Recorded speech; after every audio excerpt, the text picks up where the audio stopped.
14 मार्च, ठीक।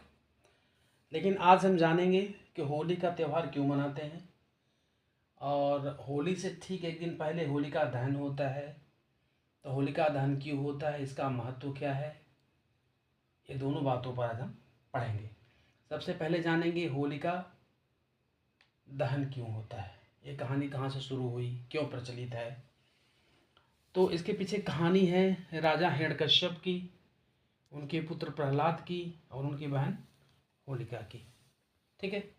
राजा हिरण्यकश्यप अपने आप को बहुत शक्तिशाली मानते थे और अपने आप को भगवान मानते थे, जबकि उनके पुत्र प्रहलाद भगवान विष्णु की पूजा करते थे, विष्णु को भगवान मानते थे, अपने पिता की बातों को नहीं मानते थे।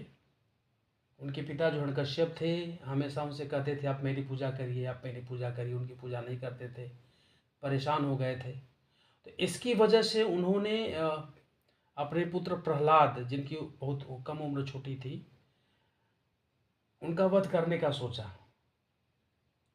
कई बार प्रयास किया कई तरीके से, लेकिन वो सफल नहीं हुए। तो फिर हिरण्यकश्यप को पता था कि उनकी बहन होलिका को ब्रह्मा जी के द्वारा एक वरदान मिला है कि वो आग में नहीं जलेंगी।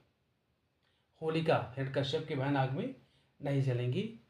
तो उन्होंने अपनी बहन से कहा कि आप जो है प्रहलाद को गोद में लेकर बैठ जाइए, तो आप जलेंगे नहीं और प्रहलाद जल जाएंगे, तो वध हो जाएगा। लेकिन ऐसा हुआ नहीं। जब होलिका बैठी जो है आग में प्रहलाद को गोद में लेकर, तो होलिका जो है वो, चूंकि क्या होता है कि यहाँ पे पाप और पुण्य, धर्म और अधर्म की बात है। तो चूंकि होलिका और हिरण्यकश्यप अधर्म कर रहे थे, तो अधर्म की वजह से यहाँ पर जो होलिका का वरदान था वो भी सफल नहीं हुआ, वो जल गई।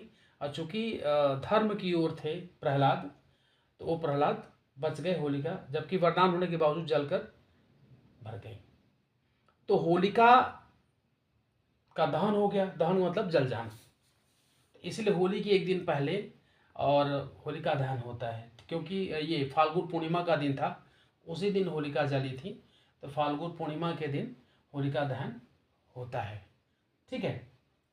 यह एक तरीके से अधर्म पर धर्म की विजय है, बुराई पर अच्छाई की विजय है, ये सब देखा जाता है, ठीक है। ये हो गया होलिका दहन। अब होता है होली का त्यौहार क्यों मनाते हैं। होली का जो त्यौहार है, एक तरीके से चूंकि हम अबीर लगाते हैं, रंग लगाते हैं, गुलाल लगाते हैं, आपस में गले मिलते हैं, तो ये प्रेम का त्यौहार है। एक्चुअली